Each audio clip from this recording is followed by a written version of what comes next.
Vamos a dar inicio a la clase. El día de ayer, de los grandes síndromes de afección cardiovascular, se vio el tema de hipertensión. Lógicamente que digamos que la temática de la propedéutica no incluye terapéutica, eso lo van a ver en farmacología, que se ve en quinto y sexto semestres, pero el hecho de que se vea esto sí me permite de alguna manera dejarles un trabajito de resolución de casos. Empezamos con el de hipertensión, con este que ahorita les voy a proyectar, pero que ustedes lo extraen de aquí de las diapositivas y me lo responden como lo han hecho con los otros casos de respiratorio y demás, ¿sí? Por favor. Entonces, ahorita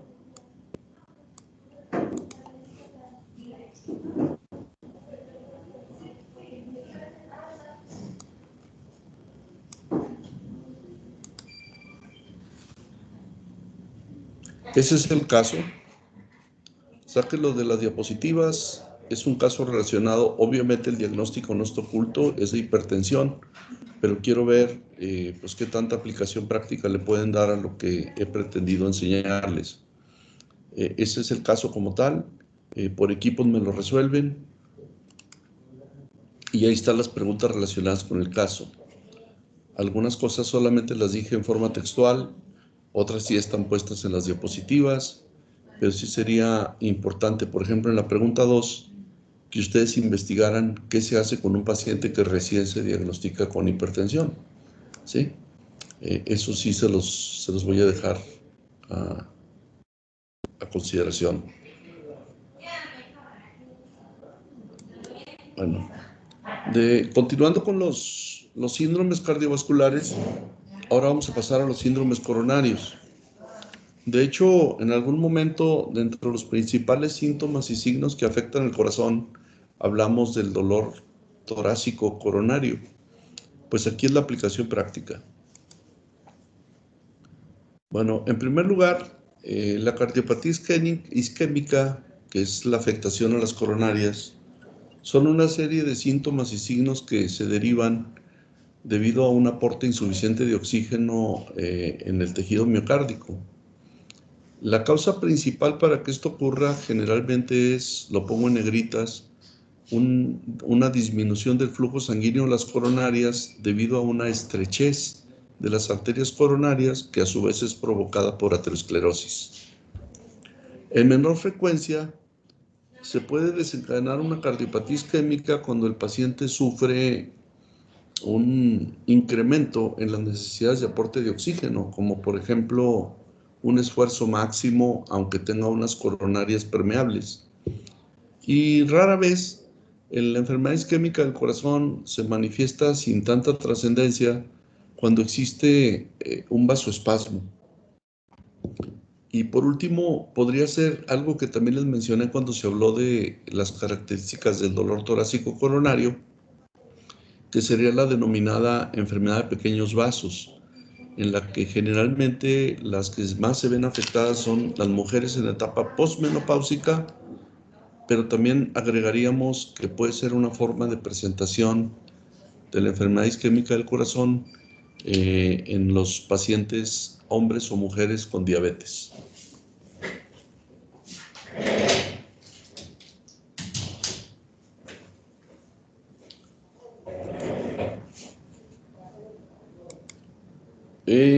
Les he señalado que cuando se hacen las estadísticas a nivel nacional y a nivel mundial, siempre ponen en primer término a las enfermedades del corazón como la principal causa de mortalidad. Sin embargo, acá en nuestro país, la causa número 1 ponen diabetes y sus consecuencias. Lógicamente que en diabetes sus consecuencias entran la enfermedad renal crónica, la cardiopatía isquémica y cualquier otro tipo de manifestación inducida por una diabetes de largo plazo. Las complicaciones agudas de la diabetes, como la cetoacidosis, el estado hiperosmolar, etc. Pero en segundo término, en nuestro país aparecen las estadísticas que la causa de mortalidades son las enfermedades del corazón. Entonces, la etiología más común es aterosclerosis y lamentablemente la aterosclerosis puede ser precipitada por los malos hábitos y sobre todo por la coexistencia de enfermedades que la aceleran, como la dislipidemia y la diabetes, que casi siempre van juntas. En la aterosclerosis, independientemente de qué lo haya provocado, factores como sedentarismo, obesidad y tabaquismo, o enfermedades como dislipidemia, diabetes e hipertensión, eh, la causa principal por la cual culminan en una cardiopatía isquémica es porque se produce un estado de disfunción endotelial.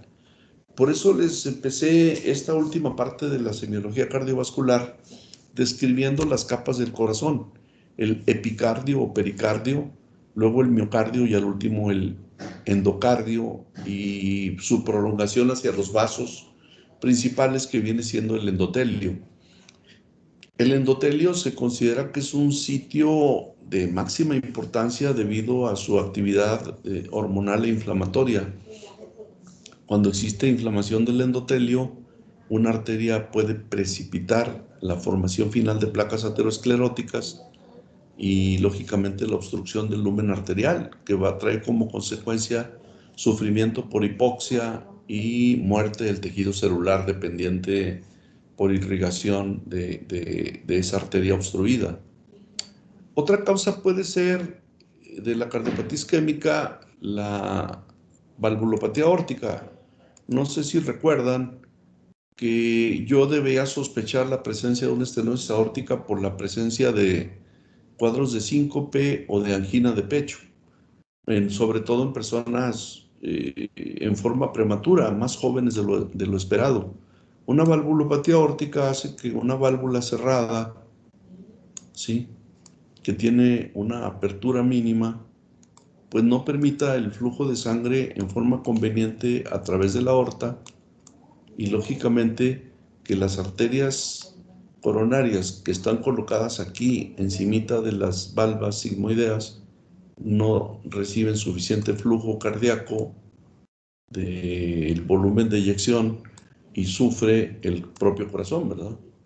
Debido a que el miocardio pues, no va a ser nutrido. Entonces, si las coronarias están obstruidas, o bien si no les llega flujo por una estenosis valvular, la resultante de todo ello es la enfermedad isquémica del corazón.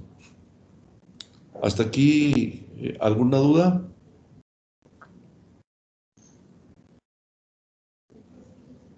Todo bien, doctor. Parte no, doctor.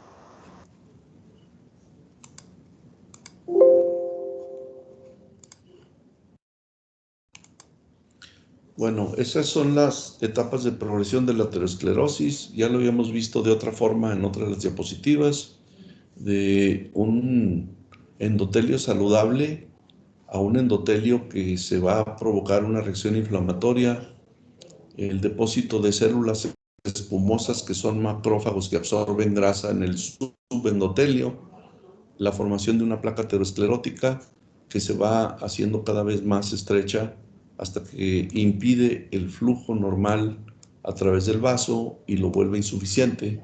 Y lógicamente que los tejidos que están después de este sitio de obstrucción pues no van a tener el flujo sanguíneo suficiente, el aporte de oxígeno y nutrientes, y de ahí deriva primero el sufrimiento isquémico, en el que todavía no existe una zona de daño evidente, ¿sí? El sufrimiento isquémico quiere decir que una parte del corazón está teniendo alteraciones circulatorias. Pero ¿qué pasa cuando eso progresa y ya no es nada más isquemia? Pues entonces ese tejido se muere. Y al morir, pues deja una zona de necrosis que va a tener manifestaciones clínicas de dolor o de disfunción de bomba del corazón, que es insuficiencia cardíaca, y trazos electrocardiográficos o coronariográficos con la introducción de contraste que van a demostrar una zona muerta sin circulación.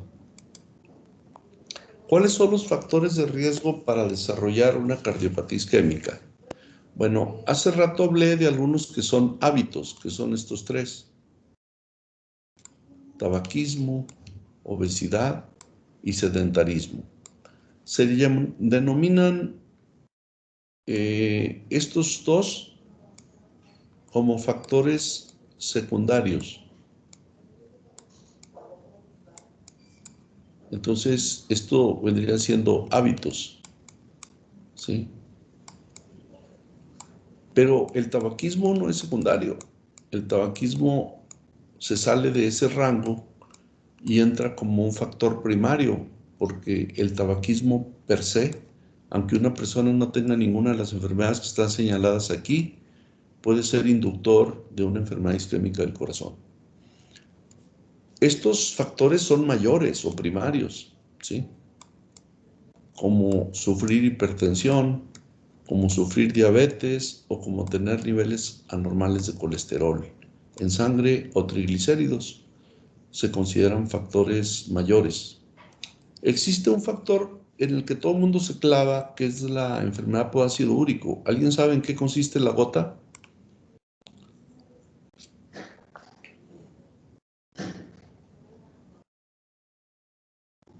Prendan esos micrófonos. Que se precipitan los cristales de urea y pues producen De ácido. daños. ¿Vale?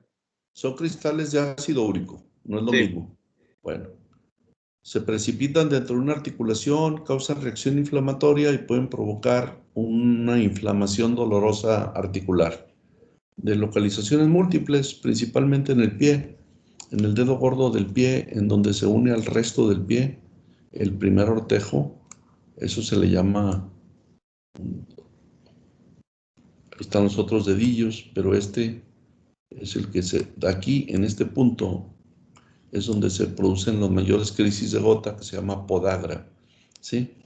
Pero la importancia del ácido úrico, todo el mundo se clava en el dolor articular por inflamación, que generalmente tiene que ver con factores genéticos, con abuso alimenticio de alcohol, pero no se ponen a pensar que los niveles de ácido úrico por arriba de 6.5,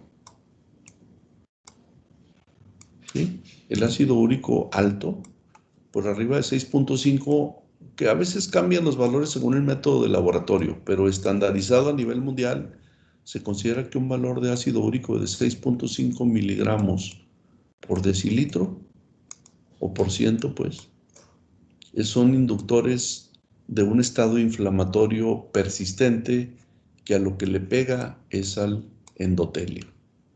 Y al dañar el endotelio y producir un estado inflamatorio persistente, va a precipitar problemas como la cardiopatía isquémica. Debido a que la inflamación endotelial pues nos conduce a la aterosclerosis.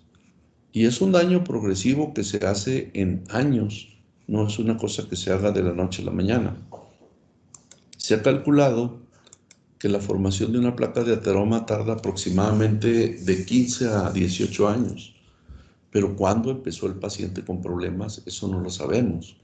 Nosotros nos damos cuenta hasta que le practicamos un examen físico al paciente y determinamos valores anormales de lípidos en sangre.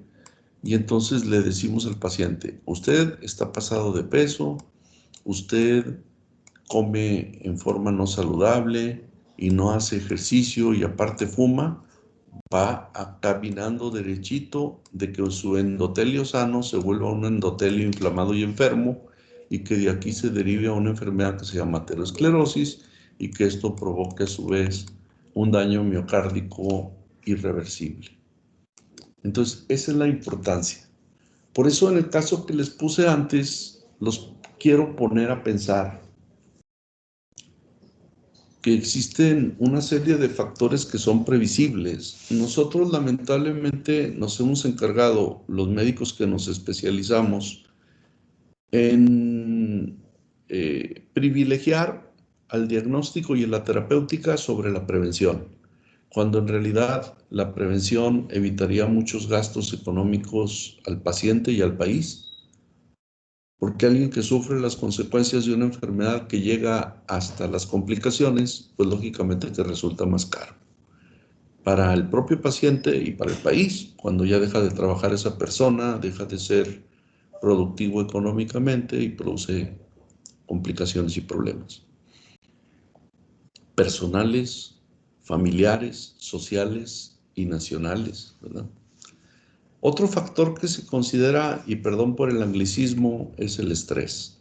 El estrés es un fenómeno que produce aterosclerosis debido a la secreción y activación del sistema nervioso simpático y lógicamente que con ello la secreción de las hormonas del estrés, que vienen siendo particularmente la norepinefrina o noradrenalina.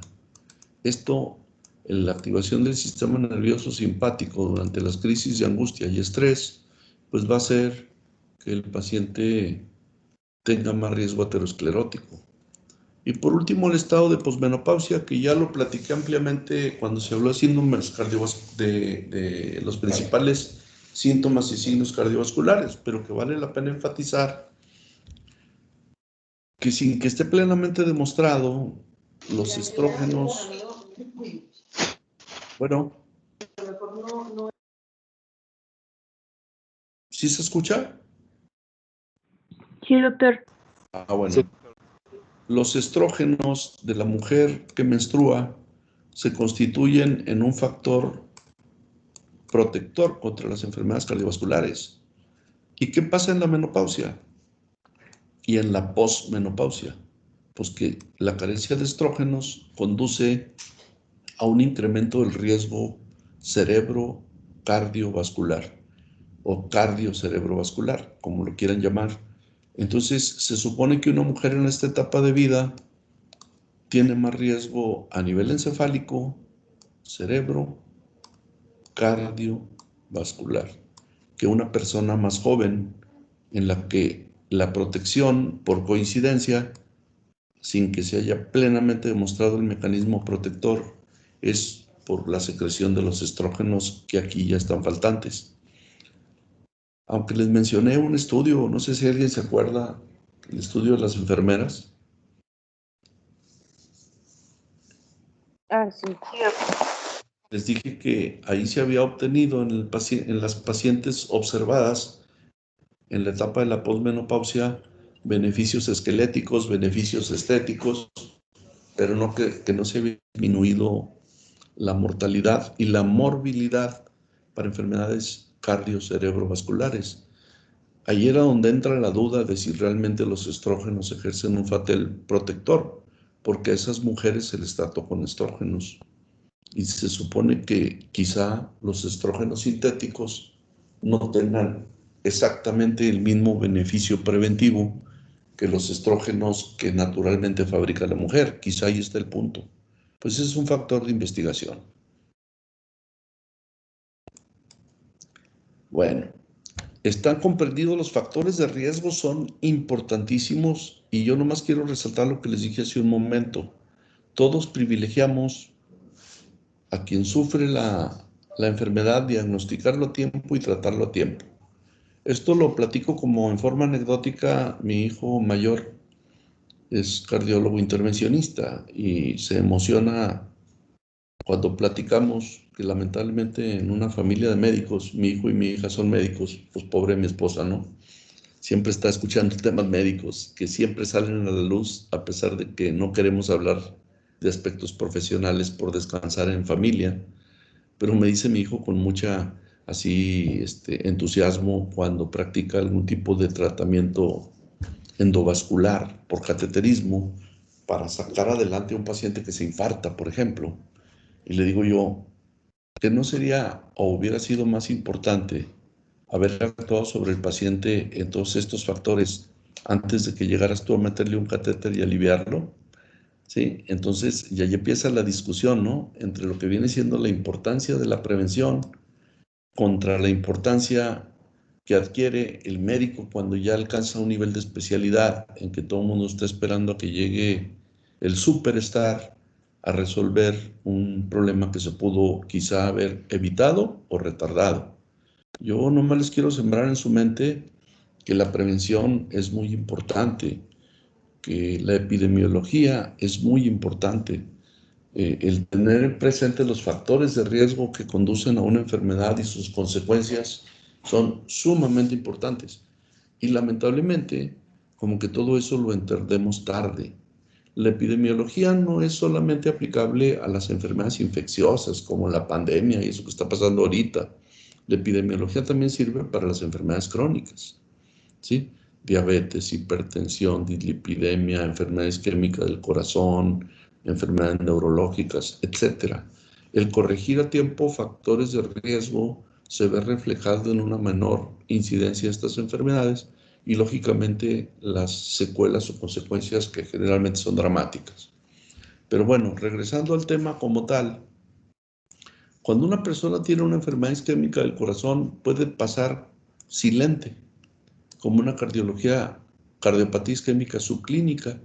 Es decir, el paciente prácticamente hace una vida normal y nunca nos damos cuenta que tiene la enfermedad hasta que alguna vez el paciente realiza un esfuerzo fuera de lo común y hace evidente un deterioro funcional del corazón.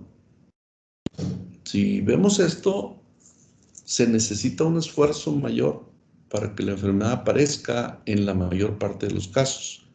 O a veces, al tomar un registro de electrocardiograma, nos damos cuenta en una persona que tiene cualquiera de estos factores de riesgo, que aunque nunca ha tenido un episodio de dolor precordial, el paciente tiene alteraciones eléctricas en el corazón, como por ejemplo la onda T invertida en el electrocardiograma en varias derivaciones, puede hacer que el paciente tenga datos de sospecha de una enfermedad isquémica, cuando normalmente no en todas las derivaciones debe ser la onda T sumida o invertida en forma asimétrica. Y a veces esta es la única manifestación, el cambio eléctrico que nos pone la onda T como T negativa, ¿sí? Y eso se consideraría una enfermedad isquémica silenciosa. Sin embargo, hay personas que también pueden tener ya, cuando se hacen los estudios como el angiotomografía, yo a veces les digo muchos comentarios que parecieran sin sentido, cuando les digo que existen promociones para el Día del Padre de que regale salud a su papá y que se haga una angiotomografía preventiva, y resulta que alguien nunca ha tenido síntomas porque tampoco nunca ha hecho un esfuerzo superior, y cuando le hacen una angiotomografía, los vasos coronarios se ven obstruidos y zonas de sufrimiento circulatorio potencial en el corazón. En la angiotomografía, los medios de contraste que se debieran fijar en el tejido miocárdico mostrarían como manchones o áreas en las que la coronaria no le lleva riego a esa porción cardíaca, ¿sí? Y entonces, esto en forma preventiva se puede considerar que el paciente está cursando con una cardiopatía isquémica demostrada, pero asintomática, ¿sí? Y por último, los que sí son sintomáticos, que son los que finalmente sí llegan a buscar atención médica, que son los síndromes coronarios agudos o crónicos. ¿Qué es un agudo y qué es un crónico? Bueno, pues el agudo es el que llega con el dolor intensísimo que no se le quitó con reposo y vasodilatadores, que llega al servicio de urgencias, que le tomas un electrocardiograma, que le haces unas pruebas de laboratorio que ya los habíamos platicado, que son particularmente troponina y mioglobinas, que son enzimas que se liberan en el daño miocárdico agudo, y se detecta que están valores anormales por destrucción del miocardio a nivel bioquímico, que serían estas, o que existen alteraciones eléctricas en el electrocardiograma debido a que ya existen áreas de sufrimiento isquémico. Hay que recordar que isquemia todavía no es necrosis. La necrosis es cuando se muere el tejido miocárdico. La isquemia es cuando sufre el tejido miocárdico pero aún no ha muerto, no ha dejado una zona inactiva. Y por último, hay pacientes que ya sufrieron una cardiopatía isquémica aguda, en forma de angina de pecho o infarto, angina,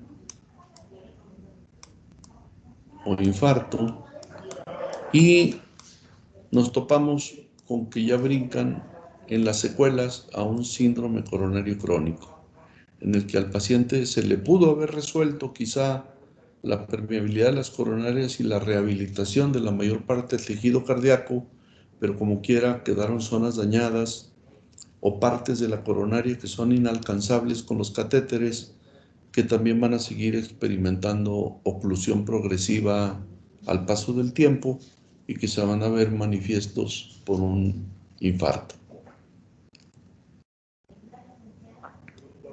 ¿Hasta aquí alguna? Sí. ¿Por qué podría ser que esté cursando asintomática? Pues porque, como mencioné ahorita, es asintomático para las funciones habituales de una persona. Bañarse, vestirse, caminar distancias cortas, a veces hasta para ir a una tienda de conveniencia que está a 2 cuadras de tu casa, te subes al automóvil. Hablo de las personas mayores, no sé si los jóvenes hagan lo mismo, ¿sí? Entonces, sedentario, obeso, poca actividad, pues no se evidencia la enfermedad. Pero cuando le dices, a ver, oiga, lo invito al Cerro de las Noas, pero no vamos a subir ni en el teleférico, ni en el auto, vamos a subir caminando, lo deja al pie del cerro, y pues resulta que ahí se te sufre una angina de pecho o un infarto en la subidita al cerro, ¿verdad? ¿Se entiende? O sea, es asintomático para las actividades convencionales comunes, pero cuando le pones una actividad superior o un propósito de año nuevo, como empezar a hacer ejercicio físico y quiere empezar a correr antes de caminar, pues obviamente que una persona que tenía una enfermedad silente se le expresa y se le vuelve una enfermedad ya manifiesta en forma aguda. ¿Se entendió? Sí, doctor, gracias. Bueno, por eso también cuando una persona va a empezar a hacer actividad física, y estoy hablando particularmente de las personas de edad madura o mayor, deben tener una evaluación médica, checar sus niveles de colesterol y triglicéridos, sus niveles de glucosa en ayuno, hacer un electrocardiograma de reposo, que tiene una sensibilidad baja, pero ya cuando en un electro de reposo tú te topas con estos cambios de un paciente que no te refería a ningún síntoma, pues lógicamente que ya le debes decir, ¿sabe qué? No haga ejercicio, primero vaya que lo revise un cardiólogo y le hagan una prueba de esfuerzo.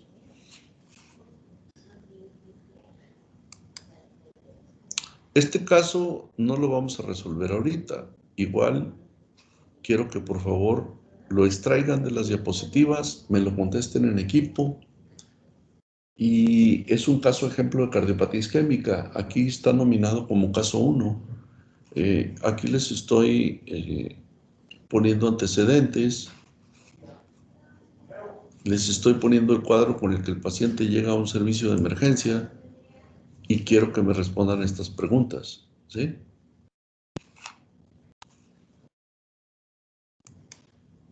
Y aquí viene otro caso más. Les puse ya también un caso de hipertensión, que quiero que me respondan y que me suban las respuestas con una presentación al archivo, como lo han hecho antes. Y esto, pues, lógicamente que también es un caso diferente. El otro era de un hombre, este es de una mujer de 55 años. ¿Cuáles serían en su momento los datos de máxima importancia que tendríamos que resaltar? ¿Hasta aquí alguna duda o pregunta? Esto lógicamente que los vamos a discutir luego.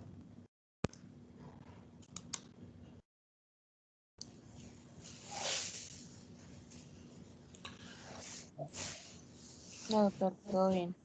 Bueno, otro síndrome que es importantísimo de afectación cardiovascular. Fíjense cómo lo que les he tratado de enseñar antes en hipertensión, pues lo acabamos de ver, está muy fresquecito, lo vimos ayer. Las cifras de presión que se consideran normales, cuando se entra a estado subóptimo, cuando se entra a hipertensión limítrofe, cuando se entra a hipertensión clase 1, 2 o 3, de acuerdo a los valores, pues es consultar las tablas y ubicar en dónde pones al paciente. ¿Qué se debe hacer con un paciente que recién se diagnostica hipertenso? Pues es una pregunta. ¿Debes empezar tratamiento farmacológico luego? Pues también consulten, ¿sí? Eso es con respecto a hipertensión. Con respecto a enfermedad isquémica del corazón, pues no les estoy pidiendo que analicen trazos de electrocardiograma. Todavía en el nivel que ustedes están, cuarto semestre, pues, lógicamente que todavía no es parte de las habilidades desarrolladas. Yo espero que al final de la carrera, donde seguramente yo no estaré para presenciarlo, pues ya ustedes vayan con esas habilidades y se acuerden de mis consejos que siempre les he tratado de dar, ¿no? Entonces, de que se preparen y se preparen convenientemente, porque van a ver que eso sí les va a servir. Y yo sí lo que les pregunto de las troponinas y esas cosas es porque sí se los he comentado en clase, ¿sí?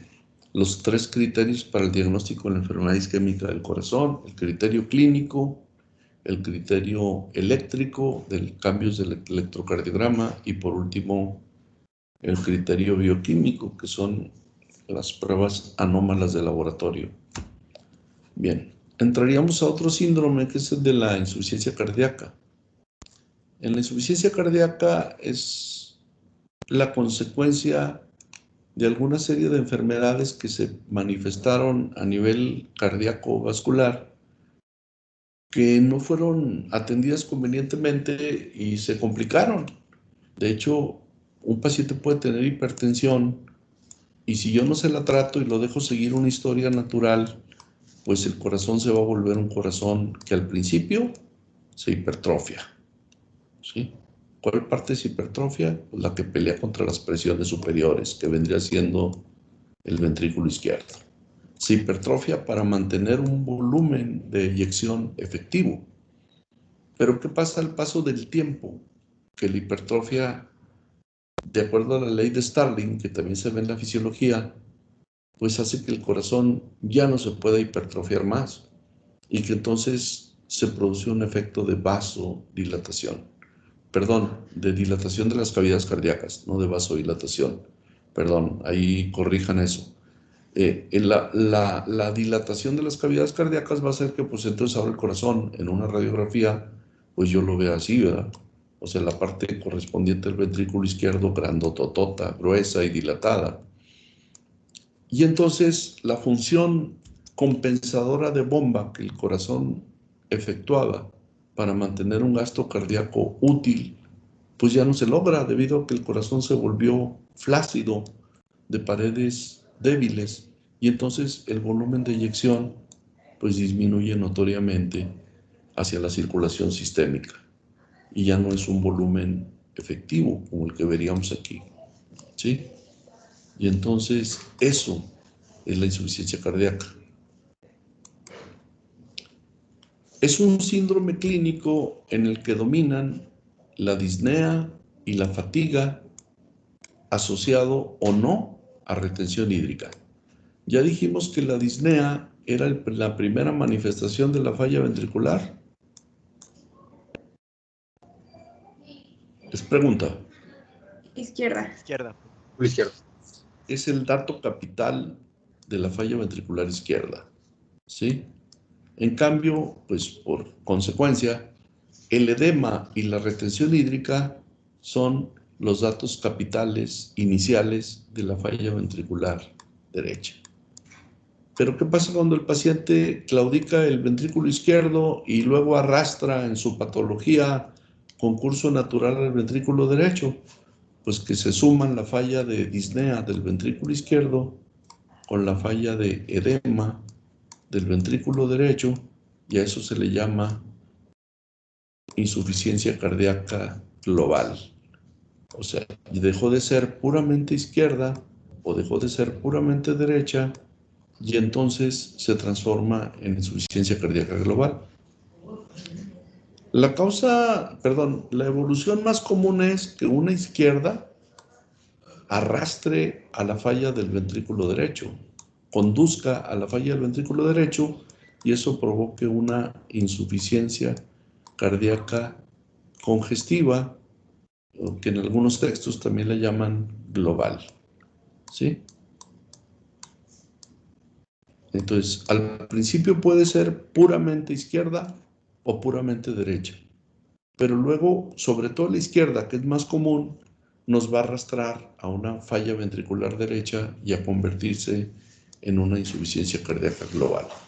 ¿Hasta aquí se entendió? Sí. Bueno. ¿Por qué una insuficiencia cardíaca izquierda hace que fracase más fácilmente el ventrículo derecho? Pues porque en este esquema que les he puesto hasta el cansancio, si el ventrículo izquierdo fracasa en su función de fracción de eyección, se va a quedar siempre con un remanente líquido que no puede expulsar por incapacidad funcional. Y entonces la aurícula, que debiera vaciarse en el ventrículo izquierdo, no lo va a poder hacer, porque va a encontrar un punto de bloqueo debido a que hay líquido ocupando el ventrículo izquierdo. Y entonces, ¿qué es lo que pasa? Pues que va también a producir un efecto de bloqueo en el vaciamiento de las 4 venas pulmonares, ¿sí?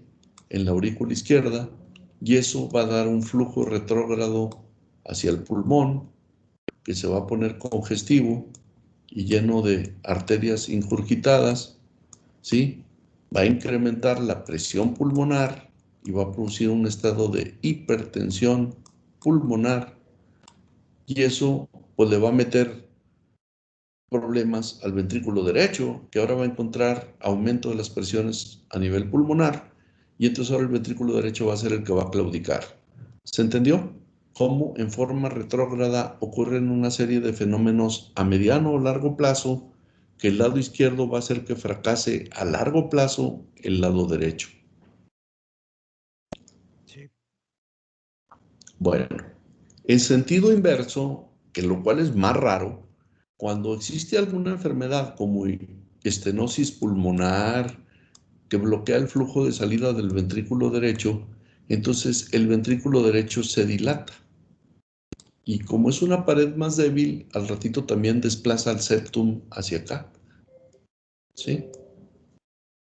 Bueno, y cuando desplaza el septum, ¿qué pasa? Pues que ahora va a provocar, vamos a borrar todo este rayoneadero.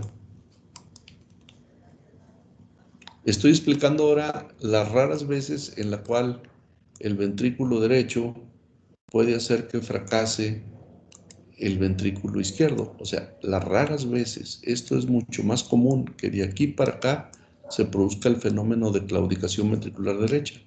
Y rara vez el ventrículo derecho hace que fracase el izquierdo. Lo voy a explicar.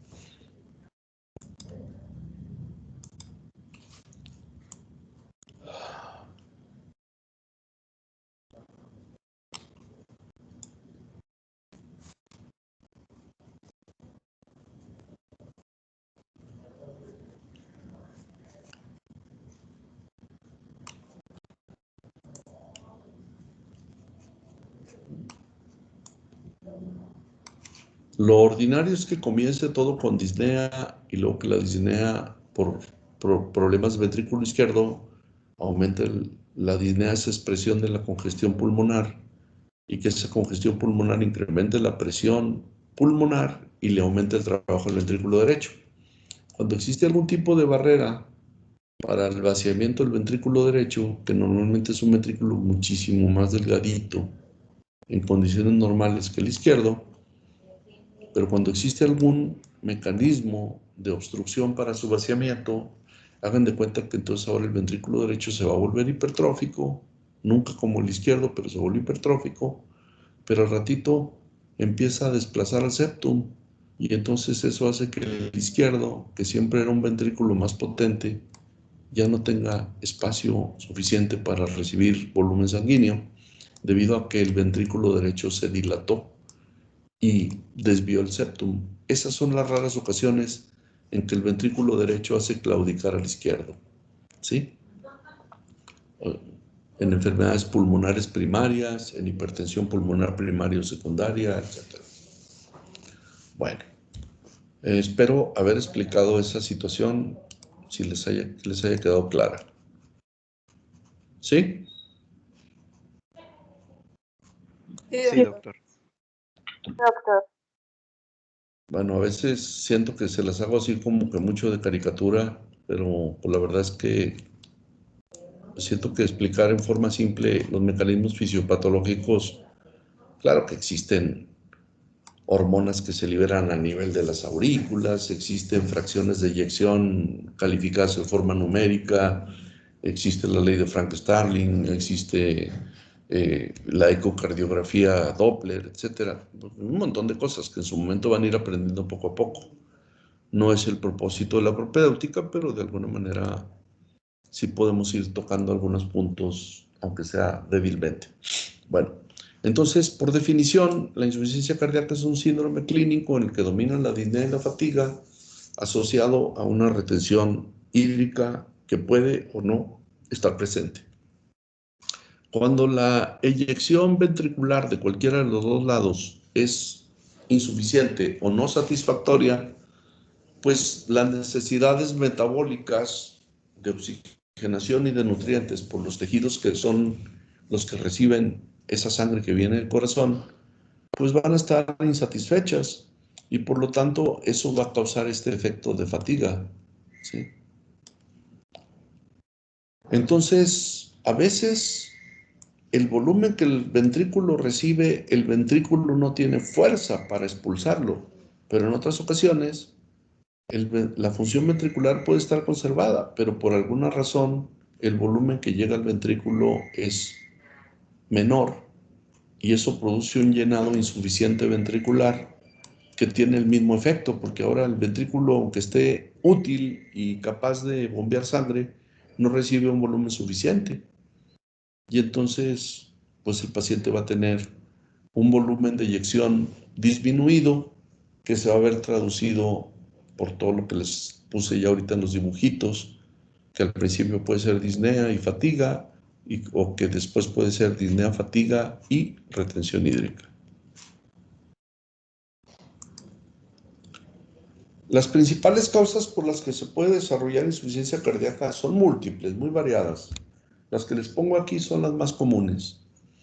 La hipertensión arterial, debido a que la hipertensión va a hacer que el corazón vaya creciendo para mantener un flujo sanguíneo útil hacia la circulación sistémica, lo va volviendo hipertrófico, lo va volviendo después dilatado y luego ya no va a tener fuerza de contracción para expulsar un volumen útil. Entonces, la insuficiencia arterial, la hipertensión arterial a largo plazo, cuando no se trata o cuando se trata de una manera errónea, que no logra control de cifras tensionales y disminución de las resistencias al flujo de salida de los ventrículos, particularmente el izquierdo, pues va a culminar en insuficiencia cardíaca. La diabetes mellitus frecuentemente está ligada a hipertensión. En más del casi el 50% de los diabéticos lo son también hipertensos. Entonces, por un doble mecanismo, la diabetes mellitus va a producir daño miocárdico. Uno por ligarse a hipertensión y otro por aceleración de la ateroesclerosis, que en la diabetes está precipitada o adelantada. Entonces, su nexo hipertensión más diabetes y diabetes inductora de aterosclerosis van a hacer que exista también otra correlación, que es enfermedad coronaria. Hipertensión, diabetes y enfermedad aterosclerótica conducen a deficiente riego del miocardio y esto a su vez a insuficiencia cardíaca. Hasta aquí estamos hablando de mecanismos en los cuales existen problemas de eyección del ventrículo, ¿sí? O sea, existe algún tipo de obstrucción a la salida del volumen sanguíneo que llega en cantidad normal al ventrículo. Pero, por ejemplo, en las valvulopatías, pues depende. Si es una valvulopatía aórtica, va a tener exactamente estenosis aórtica o insuficiencia aórtica, pues va a producir primero la estenosis, una obstrucción a la salida de flujo del ventrículo izquierdo. La insuficiencia, pues va a volver loco al corazón, porque el corazón está bombeando en forma normal, pero una buena parte del líquido que bombea hacia la aorta se va a regresar. Entonces, aquí el volumen está respetado, pero existe un defecto valvular que hace que la sangre se regrese y que no haya un volumen suficiente para satisfacer las demandas de los tejidos que reciben el riego a partir de la función de bomba del corazón. Por las cardiopatías congénitas, según el tipo de cardiopatía que corresponda. ¿Alguien sabe por qué el alcoholismo conduce a falla cardíaca?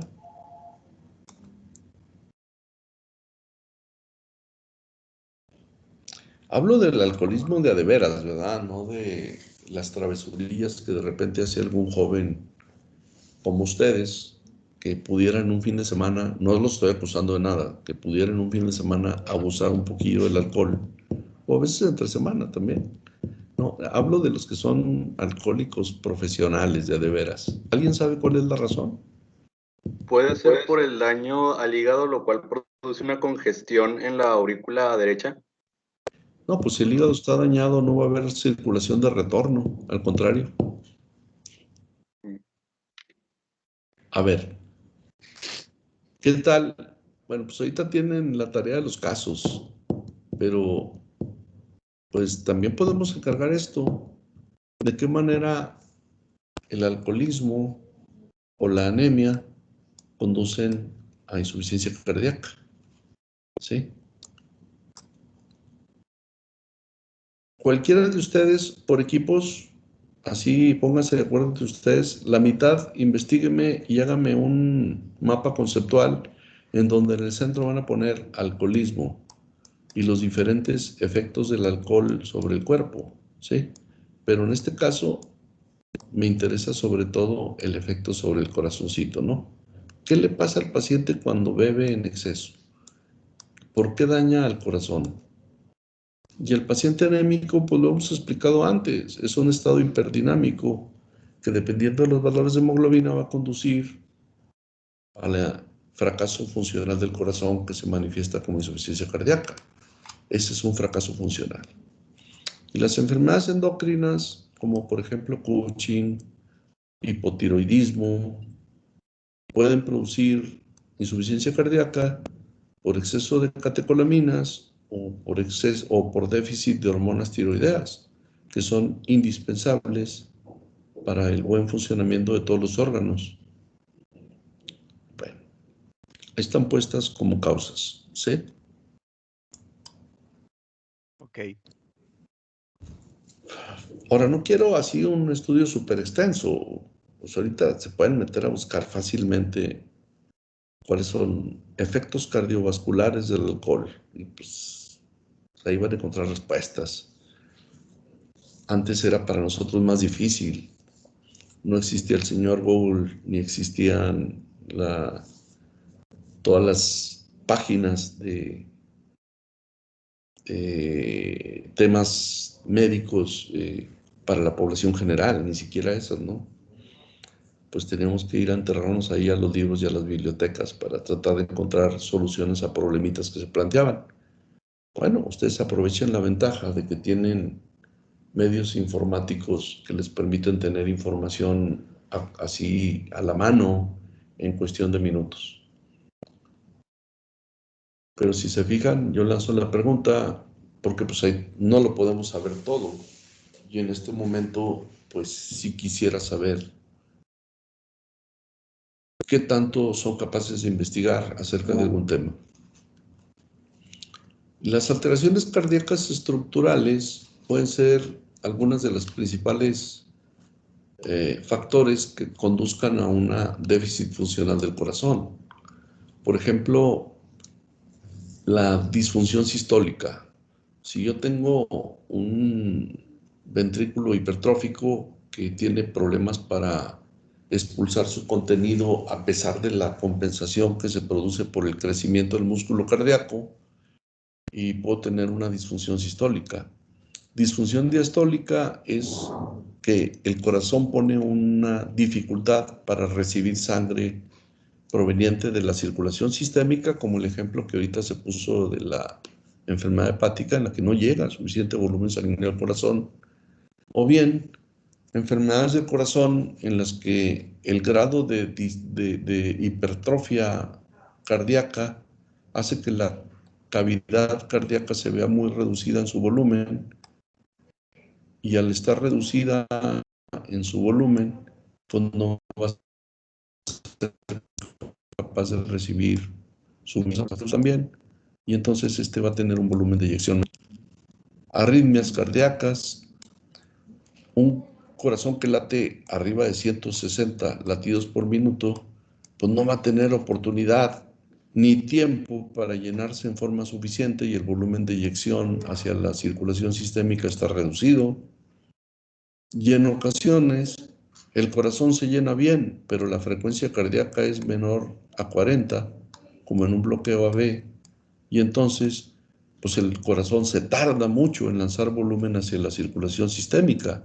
Recibe un volumen suficiente, pero lo hace en forma lenta, con pausas demasiado largas, en las que hay órganos que sufren por la deficiencia circulatoria. La presencia de sustancias vasoactivas que son desencadenantes de la insuficiencia cardíaca, como el sistema reticular, sistema renina-angiotensina-aldosterona, ¿sí? Que el efecto final del sistema renina-angiotensina-aldosterona es formar sustancias vasopresoras como la angiotensina 2, que es altamente vasopresora, es decir, aumenta la resistencia al flujo de la sangre por las arterias, y al último, la angiotensina 2 va a dar lugar a la producción de aldosterona, y la producción de aldosterona va a tener como efecto final la retención de sodio y agua, y eso va a producir un incremento del volumen sanguíneo y una deficiente función de manejo del volumen incrementado por parte de un corazón que ya desfalleció, que ya claudicó. La norepinefrina, porque va a producir excitación contráctil del corazón y un incremento notorio de la frecuencia cardíaca, lo cual al principio puede ser favorable porque es compensador, pero que si yo pongo a ese corazón a trabajar como si estuviera entrenando todo el día, pues lo voy a hacer desfallecer por cansancio. El péptido natriurético, que es una sustancia que ahorita les señalaba que se fabrica a nivel de la aurícula y que hace que el paciente tenga función compensadora de eliminación de líquido a través de la diuresis nocturna cuando el corazón está desfalleciente, y el péptido natriurético se forma aquí a nivel auricular. Y algunos otros factores como la bradicinina, que actúa como vasodilatador y secuestrante de volumen a nivel venoso y que hace que disminuya la cantidad de sangre que regresa al corazón, y lógicamente que también impide que el volumen que llega, que es insuficiente, satisfaga las necesidades cuando se trata de que el corazón lo expulse hacia la periferia. Hay otros factores como la hipervolemia, el síndrome nefrótico, la baja de proteínas en sangre del cirrótico, las nefropatías crónicas como el síndrome nefrótico, las fístulas arteriovenosas, que son las que se le producen a veces artificialmente al paciente para dializarlo, hacen que el corazón claudique y desfallezca. El alcohol, que ya lo puse ahí como una tarea de investigar por qué mecanismo daña el alcohol la función miocárdica, la anemia, que también la dejé como una tarea, y el síndrome de apnea obstructiva del sueño, en el cual puede provocar, en primer lugar, descenso de la oxigenación, incremento del CO2, sufrimiento cardíaco con producción de arritmias, estado permanente de estrés con liberación de catecolaminas, la norepinefrina,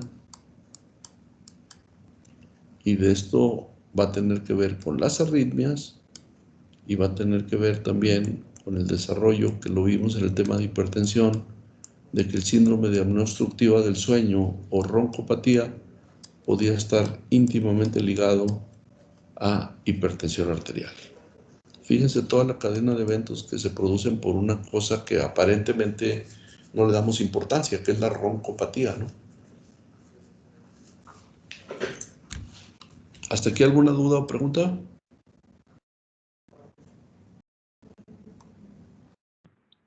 Todo bien, doctor. No, de mi parte no, doctor. Bueno, dentro de las alteraciones fisiopatológicas, la disfunción sistólica es una deficiente eyección. O sea, el corazón sí recibe volumen sanguíneo suficiente, pero cuando hay un obstáculo para la salida, por incrementos en la presión arterial, como por ejemplo alta presión o una estenosis valvular aórtica, pues aunque haya un volumen suficiente en el ventrículo, el corazón no tiene la posibilidad o la potencia suficiente para expulsar un volumen sanguíneo útil, y con ello pues empieza a fallar la perfusión tisular, el aporte de oxígeno y nutrientes hacia la periferia. El incremento de volumen debido a reflujo, como en el caso de la insuficiencia valvular aórtica, faltó agregarle aquí eso, en el que ya les puse que el corazón se vuelve loco, por una parte expulsando un volumen útil de sangre, pero luego esa sangre se regresa por una válvula insuficiente, y entonces de nada sirvió el esfuerzo de expulsar un volumen útil si la mitad se regresa hacia el propio corazón. Estados hiperdinámicos como la anemia o las endocrinopatías, particularmente el Cushing, porque el hipotiroidismo no es un estado hiperdinámico, sino hipodinámico. Y esos son ejemplos de disfunción sistólica. Disfunción diastólica son alteraciones en la relajación del músculo ventricular que van a provocar obstrucción al llenado natural de los ventrículos. Como ejemplo, la miocardiopatía hipertrófica, que es una enfermedad que a veces solo los expertos diagnostican oportunamente. La hipertensión arterial después de mucho tiempo, cuando ya se vuelve cardiopatía hipertensiva por hipertrofia, o sea, va a producir el mismo efecto que una enfermedad primaria, que es la miocardiopatía hipertrófica, o la enfermedad coronaria, que produce tejido muerto en la pared ventricular y que se ve manifiesto como una disfunción de bomba. Hay alteraciones en las propiedades elástico-pasivas del miocardio que pueden producir disfunción diastólica, como son miocardiopatías restrictivas, también la PIMPA, hipertensión arterial, que para esa pepa de todos los moles, ¿verdad? Está aquí en disfunción sistólica y en disfunción diastólica, y la enfermedad coronaria, que muchas veces está relacionada con esto, más otro factor adicional que ya hemos hablado mucho, que es la ateroesclerosis. ¿Sí?